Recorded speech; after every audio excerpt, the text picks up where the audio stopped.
बाबा जिन लोगों ने सब पलाड़ा है, उनका हमार लड़का जब वोटर जब का भगवान हेरलो तो यूं की पला पट ना वे के सब दावे ये जो ने ये अन्याय करे हमार झगड़ सरकार अंधी हुई कुछ का तो नहीं देखने लगी गरीब पर कुछ नहीं देखने लगी तो दवाई लिया वामुन मार जाओ वर सरकार जो ठाट कहे औतरी कहे नाची कहे खेली कहे प्लांट चलाई कर देश प्रदेश के आदमी आ रहे हमको तो डर है जंगल में कैसे आएंगे हम जब तक 2-4 मील कठिन होती तब तक आने में डर लगती है कैसे जाए लकड़ी के लिए कैसे जाए घास के लिए। डीएम साहब और हमारे जो तमाम जो भ्रष्ट लोग हैं अधिकारी चाहे खनन अधिकारी हो एसडीएम डुंडा हो चाहे डीएम साहब हो आप 5 मिनट के लिए जरा एडजस्ट करके देखो सांस मत लो कार्बन डाइऑक्साइड लो आप 5 मिनट में आपको पता चल जाएगा पूरी दुनिया दिख जाएगी कि सबसे जरूरी है वातावरण सुरक्षित रहना सबसे जरूरी है सांस लेना। साथियों प्रणाम नमस्कार आप देख रहे हैं पाठ संदेश और आज हम आपको लेके आए हैं उत्तरकाशी जनपद के डुंडा विकास खंड के एक ऐसी जगह पे हिटाणु गांव है और हम आपको जहां लेके आए हैं ये है एक हॉट मिक्स प्लांट। यहाँ एक क्रेशर वर्क करता है और तमाम आप मशीनरी देख रहे होंगे बड़े बड़े वाहन आप यहाँ देख रहे हैं। इस हॉट मिक्स प्लांट की क्या परमिशन है क्या चीजें हैं जिस कंपनी ने या जिस व्यक्ति ने यहाँ ये हॉट मिक्स प्लांट जो है स्थापित किया है क्या उसने वन विभाग की परमिशन ली। आप यदि देखोगे तो जो पेड़ पौधे जिनकी बात हम करते हैं कि हमें अपने पर्यावरण को बचाना है तो देखिएगा ये जीतती जागती तस्वीर है कि शासन प्रशासन मूक है और पर्यावरण को इस तरीके से बचाया जा रहा है। ग्रामीण भी हमारे साथ है उनसे भी बात करेंगे। उससे पहले आपको इस हॉट मिक्स प्लांट से निकलने वाले कचरे की वो तस्वीर दिखाते हैं जो यहाँ से बह के ग्रामीणों के खेतों की ओर जाती है और जो इस बगल में एक नदी भी है और उस नदी में इसका सारा ये वेस्टेज जाता है। पहले हम ग्रामीणों से पूरे घटनाक्रम के बारे में जानने का प्रयास करते हैं उसके बाद बताएंगे आपको कि किस तरीके से हमारा शासन प्रशासन तमाम मूक दर्शक बने हुए हैं तमाम अधिकारी क्यों मूक बैठे हैं। पहले हम ग्रामीणों से ये माताएं देखिएगा ये युवा जब नवनीत उनियाल एक ऐसे शख्स जिन्होंने इसको लेके कहीं ना कहीं अधिकारियों से भी कल भिड़े कि भाई हम कहाँ जाएं और क्या समस्याएं इन ग्रामीणों की है। पहले बात करते हैं भाई स्वागत आपका पहाड़ संदेश पे। पहाड़ संदेश की टीम को मैं धन्यवाद देना चाहता हूं जो आप हमारे सहयोग के लिए और हमारी मदद के लिए बहुत दूर से आज हमारे यहाँ आए बहुत बहुत धन्यवाद आपका जी। सर यदि बात करें तमाम कितनी असुविधा यहाँ के आसपास के लोगों को हो रही है आपके ग्रामीणों को हो रही है। दूसरी चीज तमाम प्रश्न आपसे करेंगे कि इसकी क्या परमिशन है आपके द्वारा कब से इसके विरोध में जो है ग्रामीणों के द्वारा आवाज उठाई जा रही है और शासन प्रशासन ने क्या कदम उठाए सभी चीजों को आप। हाँ मैं संक्षिप्त में आपको सभी कुछ बता देता हूँ। ये लड़ाई हमारी जब ये प्लांट था भी नहीं भाई साहब ये भूमि बंजर जैसी भी थी मतलब ऐसी थी लेकिन तब से हम इनको चेतावनी दे रहे हैं और इनसे कह रहे हैं कि ग्रामीणों ने आपको परमिशन नहीं दे रही है मतलब हमारा गांव हिटाणु ग्राम सभा आपको परमिशन नहीं दे रहा है यहाँ पर हॉट मिक्स लगाने की उससे कई असुविधाएं हो रही है। जैसे कि मैं आज बात करता हूँ पहली बात जो ये उल्लंघन कर रहे हैं नियमों का उसमें यह कि ये रात को प्लांट चलाते हैं सिर्फ और सिर्फ रात में प्लांट चलता है दिन में नहीं चलता। तो ये पूरे भारतवर्ष में अजूबा मेरे को समझ और देखने को मिल रहा कि रात में प्लांट चलाया जाता वो भी 8 बजे के बाद और सुबह 4 बजे तक जो है ये प्लांट चलाया जाए। तो सुबह जैसे हम उठते हैं तो हमारे घरों से जब बाहर निकलते हैं तो पूरा प्रदूषण से पूरा भरा पड़ा ये पहाड़ चारों तरफ बिल्कुल कुछ दिख नहीं रहा एक साथ धुआं धुआं दिल्ली वाला वातावरण यहाँ होता है। दूसरी बात यहाँ आस पड़ोस की जो महिलाएं हैं ये इस तरह मजबूर हो गई कि रात में मशीनें जब चलती है तो 100 से 200 मीटर के दायरे में इनके घर पड़ते हैं तो वहां आवाजें इतनी आती है कि बाल बच्चे जो हमारे पढ़ने लिखने वाले अगले दिन स्कूल जाना है उनका बचपन छीन लिया इन लोगों ने इतना परेशान करके रख दिया इन्होंने। तीसरी बात ये हमारी सहायक नदी है यही हमारा जल स्रोत का एकमात्र साधन है यहीं से हम लोग पानी पीते हैं यहीं से खेतों में पानी जाता है और यहीं पर इन्होंने ये लगा दिया। और इनके जो ये कर्मचारी लोग हैं 20, 30, 15 जो भी हैं ये सब बाहर के व्यक्ति हैं ये सारा टट्टी पेशाब भी वहीं करते हैं। इनको बताइए तुम अपना टट्टी पेशाब का वो बताइए इनके पास वो भी नहीं करोड़ों रुपए इन्होंने खर्च कर दिए लेकिन टट्टी पेशाब के लिए इन्होंने एक कोई व्यवस्था नहीं शौचालय नहीं बना पाए और हमें वहां तो ये पानी देखिए अब किस तरह से हमें मजबूर किया जा रहा है। सरकार से भी निवेदन है प्रशासन से भी निवेदन है धन्यवाद आप जैसे युवा साथी जब पहाड़ की पीड़ा को समझते हैं और ऐसे आते हैं ना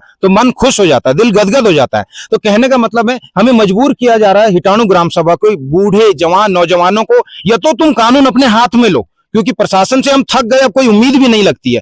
और या तो तुम ये गांव छोड़ के यहाँ से पलायन कर दो। अब बताइए हम कहाँ जाएं? फिर सरकारें कहती है कि पलायन रोको, पलायन रोको, हरित क्रांति, पेड़ बचाओ, पर्यावरण बचाओ। आज देखो, आज दिसंबर खत्म होने को आया, इन चोटियों में देखिए बर्फ पड़ती थी, पूरा स्नोफॉल होता था, आज देखिए ये तरस रही है चोटियां। तो ये किसके कारण हो रहा है? इस तरह जब अवैध कार्य, अवैध निर्माण कार्य, अवैध ये खनन हो रहा है, पहाड़ पेड़ों को काटा जा रहा है, तो ये बिल्कुल जो है हमारे पर्यावरण के लिए अच्छा नहीं है, और उत्तराखंड के लिए मैं खासकर कह रहा हूं। और दूसरी जो सच्ची बात है, इस प्लांट को लगाने में स्थानीय व्यक्ति नहीं है, प्लांट का सारा A to Z जो है राजस्थान का कोई व्यक्ति है, उसके नाम पे है।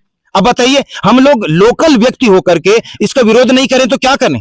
या तो हम अपना गला घोंट दें, सरकार आए, हमारे मुख्यमंत्री जी आए, खनन से जिनको पैसा कमाना, हमारा गला घोंट दो, चलाओ तुम 50 प्लांट लगाओ, हमें क्या फर्क पड़ता है, यही कह सकते हैं। और अब रही बात रिपोर्ट की और कागजी कार्रवाई की, तो इसमें देखिए मंत्रालय जो बाल विकास मंत्रालय दिल्ली है, वहां से लेटर है, इसमें निदेशक वन प्रमुख का लेटर है, खनन विभाग का लेटर है, निदेशक देहरादून से, सभी लेटर है इसमें, और डीएम साहब, एसडीएम, हमने किसी विभाग को नहीं छोड़ा, ये सारी फाइल इसी के संबंध में। और फाइनली हम लोगों को कोर्ट का दरवाजा लेना पड़ा, 30 दिन का अल्टीमेटम दिया था, जिसमें कॉन्ट्रैक्ट बनाया गया। एसडीएम साहब ने उस पर जवाबी कार्रवाई न देते हुए वो डिफॉल्टर बन गए हैं, और अब हम कानून मजबूर हो गए हम हाथ में लेने के लिए। कल हमने इनकी 8 गाड़ियां रोकी और डेली रोकेंगे, डेली रोकेंगे। अगर ये समाधान नहीं देंगे, समाधान यही है, या तो हमारे ग्रामीणों के साथ वार्तालाप करो, जैसे हमने पहले कहा कि प्लांट पे खर्चा मत करो। आज तुम्हें दिक्कत हो रही, कह रहे करोड़ों का नुकसान हो गया क्योंकि प्लांट लग गए, यहाँ खर्चा हो गया। हाँ, तो हमारी गलती थोड़ी, आपको पहले चेताया गया था।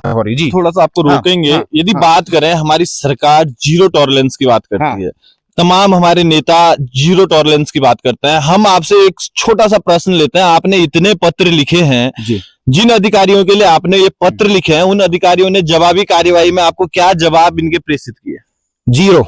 मैं कहूंगा कोई जवाब किसी ने समझा नहीं जिम्मेदारी की। मैं जिम्मेदारी पद पे हूं, आम जनमानस के लिए मैं बैठा हूं, आम नागरिकों की सेवा के लिए बैठा हूं, और तनख्वाह मिलती है। हमारे तेल पानी जब महंगा होता तो उनको तनख्वाह मिलती है, टैक्स का पैसा जाता है, लेकिन उन्होंने इतनी जिम्मेदारी नहीं समझी कि हमें कोई पत्र लिख के बताएं संतोषजनक। देखिए, हमारे अंदर अगर कोई प्रश्न उठे तो संतोषजनक जवाब देना भी उनका काम है, यही हम समझते हैं, ये उनका दायित्व है। पर बिल्कुल किसी ने इसमें जो है कार्रवाई नहीं। सबसे पहले हमने यहाँ पर वन विभाग को चेताया, उसको ज्ञापन के माध्यम से उनके निदेशालय तक, डीएफओ तक चक्कर लगा लगा के थक गए। उनको कहा कि आपकी आरक्षित भूमि काटी जा रही है, ये रोड जो बनाई गई है आरक्षित भूमि पे है।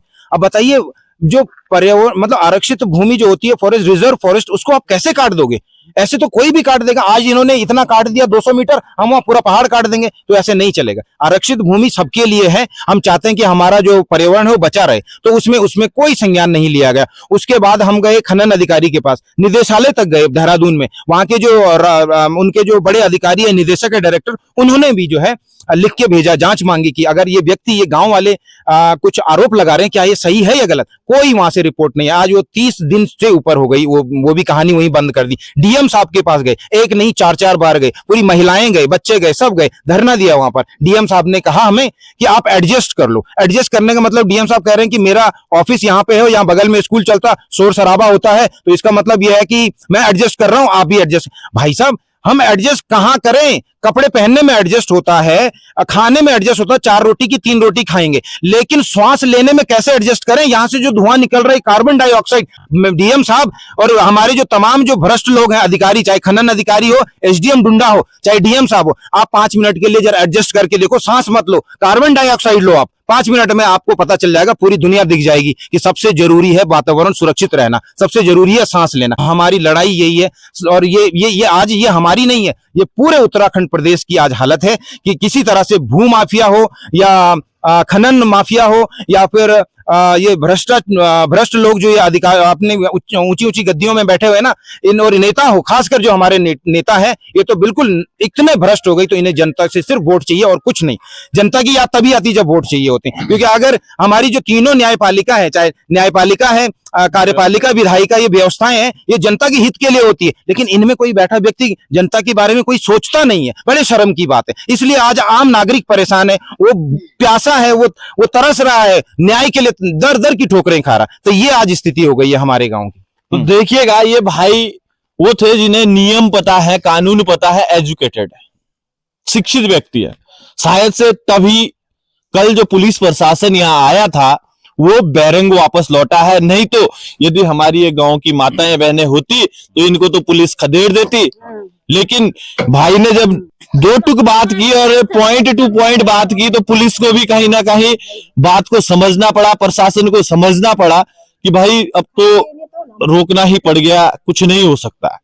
अब इनसे हम जानते हैं इनको ना नियम पता है, ना कायदे पता, ना कानून पता, लेकिन इनको ये पता है कि हमने सुबह घर से उठना है, अपनी भैंस गाय पशुओं के लिए चारा लाना है, अपने बच्चों के लिए खाना बनाना है, जंगल से थोड़ा बहुत कहीं से लकड़ी लानी है, मतलब घर की व्यवस्थाएं जो हमारी घरेलू गृहिणी महिलाएं होती है वो इनका काम है। लेकिन इनसे पूछते हैं इनका दर्द क्या है, क्या मर्म इनके अंदर है जो। जी नमस्कार, क्या नो तुम्हारा? मेरा नाम प्यार दे। कहते हैं समस्या होंगी जब यो प्लांट चल दो।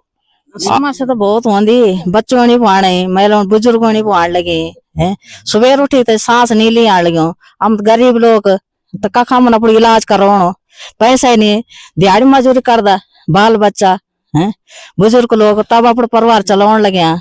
और तब बिना पूछे हम तो नजदीक पड़ दिया खा, वो बहुत परेशानी वाले हम लोग। आप लोग जो घास जोड़ो बाट थे, जंगल जोड़ो बाट, वो बाट कन्वर बाट हुआ जी, जो बाट ना बहुत खराब, हम होते खतरों में तक थोड़ी ना बंद हुए, बाट बंद हुए हो और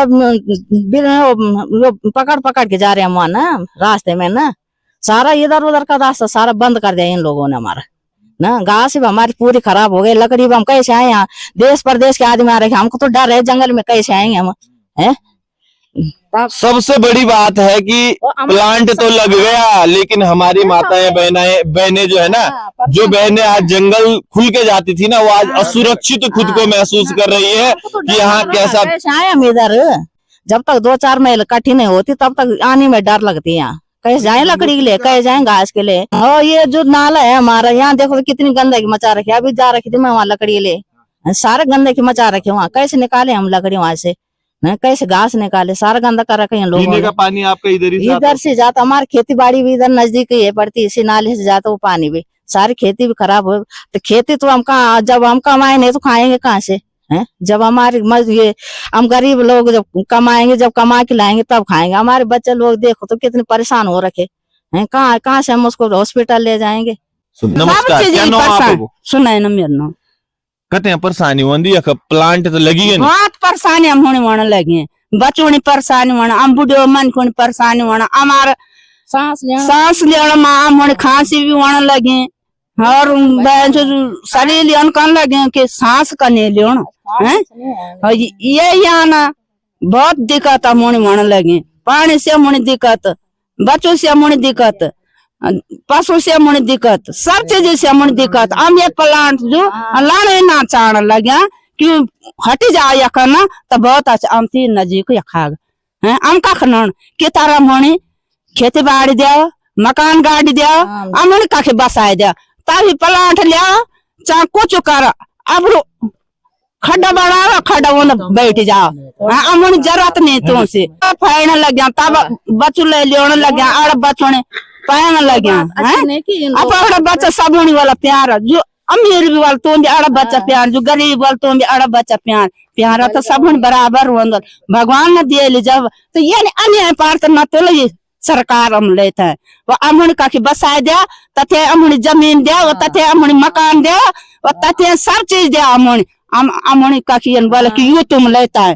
वो अमुन तक मकान गाड़ी दिया, जमीन भी गाड़ी दिया, हम तक बसूला, और ही अपने कपाल फड़ी चा ब्रह्मांड फड़ी चा कुछ कार्य अमुन जरूरत नहीं तुमसे, तब बस अमुन सब चीज ये प्लान जो यो हट जा लिया करना, हम शांति तक हम गरीब मन के, और गाय भैंस हेंचने लग गया, घास पात लेने लग गया, और बच्चों पालन पोषण तब करने लग गया, कितना हम का खाना कर है। सरकार अंधी हुई कुछ का तो नहीं देखने लगी, गरीब पर कुछ नहीं देखने लगी, यह वही सरकार की नीति। या तो ये प्लांट वाले सबको हमको मार दो, और खुद प्लांट लगाओ, अपने बच्चों को पालो, तो दवाई लिया मार जाओ, और सरकार जो ठाट कहे, औतरी कहे, नाची कहे, खेली कहे, प्लांट चलाई कर, तब सरकार बहुत बड़ी बन जाए। जिनका लगा हो भाई हमको दवाई दे, वो सबको हमारे परिवार वालों को मार दो, तब अपना प्लांट चलाओ। नहीं खाने लगे, ठीक बा।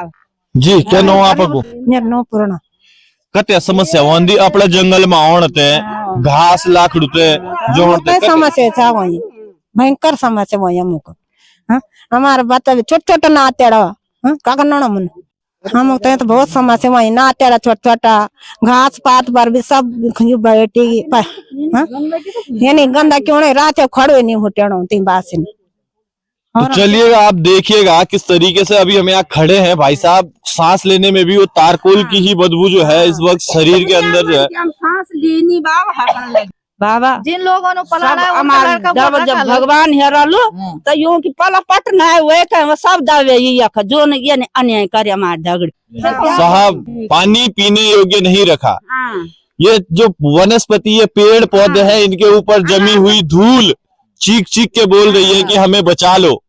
हम बात करते हैं पर्यावरण संरक्षण की और तमाम जो आप आगे जो हम आपको सीन दिखाएंगे किस तरीके से पूरा पहाड़ जो है खोद डाला है मशीनरी जो है इस नदी के शांत वातावरण को कंस्ट्रक्शन जोन बना के छोड़ दिया है और हमारे अधिकारी हो जनप्रतिनिधि हो या तमाम सब शांत बैठे हैं तो यानी कि कहीं ना कहीं कुछ तो गड़बड़ है। भाई साहब यहाँ पर्यावरण में जो जानवर होते थे पहले इन दिनों हमें गुलदार देखने मिलता था हिरन देखने मिलता था कई तरह के बड़ मुर्गे जिनको बोलते माउंटेन गोट ये सब चलते रहते थे आज वो सब पलायन कर गए। वन्य जीव संरक्षण के नाम पे क्या हो रहा है बताओ तो खत्म कर रहा जा रहा है। आज यहाँ से पलायन उनका जानवरों का हुआ और अब हम भी यहाँ से पलायन हो जाएंगे फिर यही तो हो रहा तो मजबूर किया जा रहा है हमें या तो हम अपनी लड़ाई लड़ें वो भी हिंसात्मक तरीके से क्योंकि जब शांति से नहीं होगा तो मरना तो है ही तो ऐसे ही मरेंगे फिर दो चार को मार के मरेंगे। तो इस तरह से एक एक पहाड़ी क्षेत्र में रहने वाला जो व्यक्ति है वो महसूस कर रहा तो ये कहीं भी जो है ये नीति सही नहीं है। और ये जिन्होंने प्लांट लगाया उन्होंने पता क्या कहा था वो हम सुनने में आए उन्होंने कहा कि ये जीरो पोल्यूशन कंट्रोल लगाएंगे हम इसमें पोल्यूशन होगा नहीं इसके अवशेषों की जो है हम लोग बिल्कुल व्यवस्थाएं बनाएंगे। आज अवशेष देखिए ये खेतों में नहीं बहेगा बरसात तो होती है साल में अब ये बहेगा तो सारी खेती है नीचे ये देखो ना ये नीचे खेत में है दुनिया भर का काला माल सारा नीचे जा रखा खेतों में इनकी बाउंड्री से बाहर। तो चलिए हम आपको दिखाते हैं वो पहाड़ जहां ये खनन कर रहे हैं और जिस तरीके से धीरे धीरे पहाड़ी दरकने लग गई ये देखिएगा कितना शांत ये वातावरण था। लेकिन धन्य है हमारे उन जनप्रतिनिधियों के लिए धन्य है उन अधिकारियों के लिए जिन्होंने छोटे से लालच के लिए पूरे ग्रामीण क्षेत्र को जो है संकट में धकेलने का काम किया है।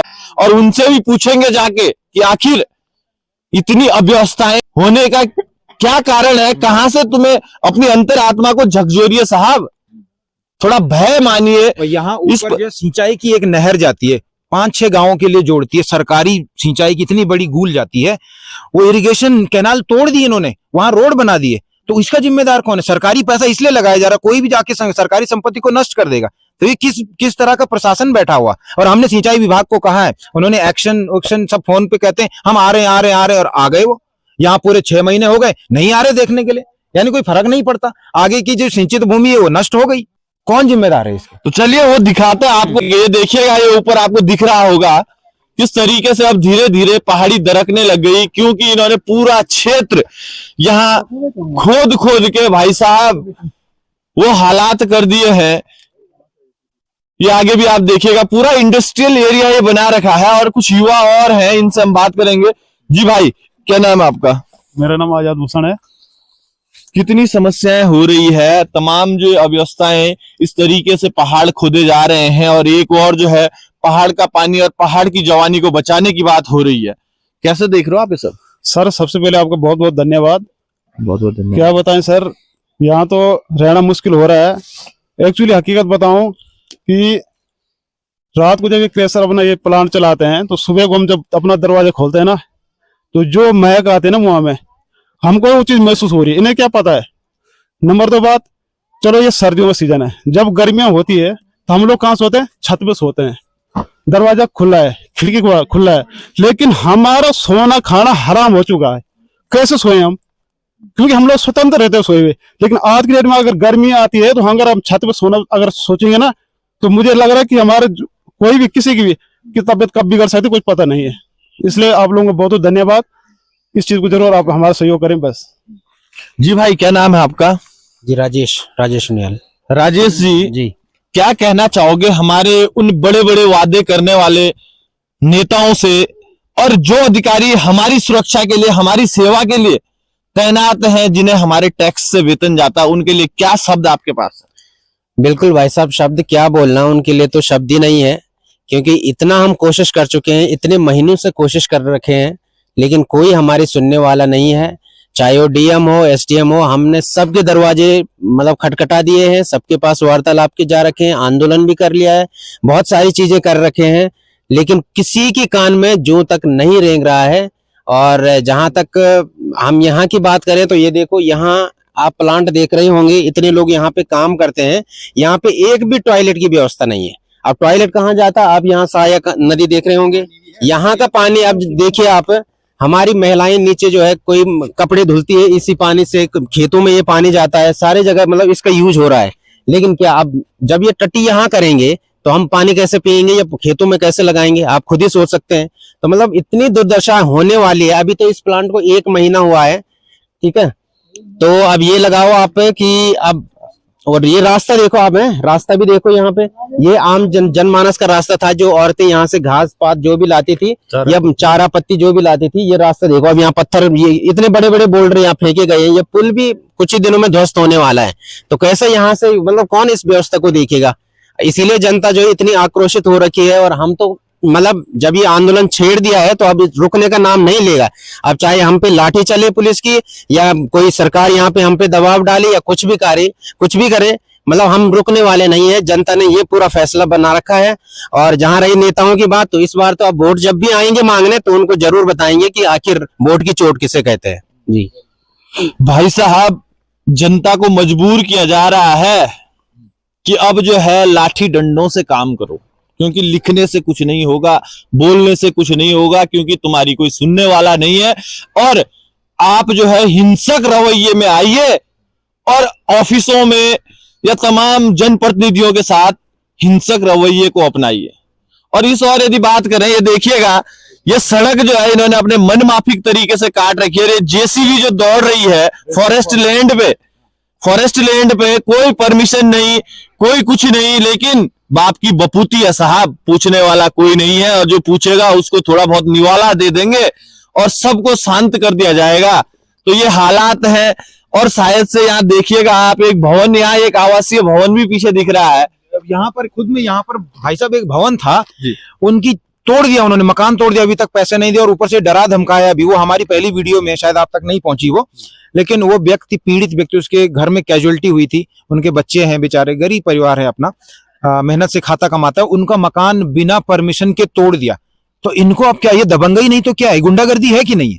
तो इस तरह से जो गरीब लोग हैं उनको जो है दबाने का प्रयास किया जा रहा, प्रशासन उनको अगर बचाव कर रहा, इसीलिए ये गुंडे लोग जो है अब ऐसे समझ रहे हैं कि बस हम ही है, हमारा रामराज है, जहां भूमि काटनी, सरकारी भूमि काटो, जिसका घर तोड़ना तोड़ो। यहाँ पर खुद तोड़ा उन्होंने, उसके प्रमाण भी है हमारे पास। ये जेसीबी जो जा रही है अभी, बिल्कुल, ये वहां जा रही शायद वो रोडी तोड़ने वाले के यहाँ, और वो पहाड़ काटने के लिए, और ऊपर जाएंगे तो किलोमीटर के हिसाब से वहां पेड़ और पहाड़ काटा गया है। कौन इसका जिम्मेदार है? एनजीटी को पहले हमने अभी खबर लगाई है, बहुत नया मामला है, तो शायद उनका भी जवाब। और पीएमओ भारत के जो यशस्वी प्रधानमंत्री मोदी जी हैं, उन तक भी हमारा लेटर पहुंच गया है, हम लोग पहुंचा के आए, तो जल्दी वहां से भी हमें कुछ खबर मिलने वाली। तो उम्मीद लगाते हैं कि जो बड़े स्तर के जो हमारे प्रधानमंत्री जी हैं और एनजीटी के बड़े जो अधिकारी होंगे, तो वो हमें न्याय दिलाएंगे और कोर्ट हमें न्याय दिलाए। क्योंकि यहाँ पर बैठे हुए चाहे नेता हो, चाहे चंद लोग जो पार्टी वार्टी खेलते हैं ना, क्षेत्रवाद, जातिवाद, ये वाले होते हैं ना भाई, ये इनको शर्म भी नहीं, इनको डूब के मरना चाहिए। मैं तो ये कहूंगा, कोई हमारे सामने खड़ा नहीं होता। बताओ, तमाम मानकों की धज्जियां खोल खोल के उड़ाई गई है। किस तरीके से एक शांत नदी के वातावरण को काटा गया है, पेड़ पौधों को नुकसान पहुंचाया गया है, वन्य जीवों को नुकसान पहुंचाया गया है, ग्रामीणों को मजबूर कर दिया जा रहा है कि तुम खेती बाड़ी छोड़ो, तुम यहां से सुरक्षित भी शायद से, इन हालातों में कैसे लोग सुरक्षित रहेंगे। दूसरी चीज, सबसे बड़ी बात यदि करें भाई साहब, जितने आप सभी तमाम दर्शक हमें देख रहे हैं, ये खबर शेयर नहीं कर रहे हो आप, तो शायद से हमें देखना बंद कर दो। क्यों देखना बंद कर दो? क्योंकि हम अपनी जिम्मेदारी निभा रहे हैं, लेकिन इस जिम्मेदारी को निभाने में आपको भी अपनी भागीदारी निभानी होगी। और जो सोया हुआ तंत्र है, ये करप्ट तंत्र है, इसको जगाने का काम आपको भी करना होगा। क्योंकि यदि पहाड़ को वास्तव में बचाना है, आज तो इनके घर पे बात है, तो वो दिन दूर नहीं कि ये मुसीबत आपके घर भी दस्तक देगी। तो जाग जाइए, समय रहते शेयर अवश्य कीजिएगा, यही हमारा आपसे आग्रह है। और बने रहिएगा पहाड़ संदेश के साथ, यूं ही अपनी जिम्मेदारी को निभाते हुए जहां जहां दुख होगा वहां वहां हम पहुंचेंगे, वो चीज आप तक दिखाएंगे, वो समस्या आप तक दिखाएंगे। तो बने रहिएगा पहाड़ संदेश के साथ। धन्यवाद, प्रणाम, नमस्कार।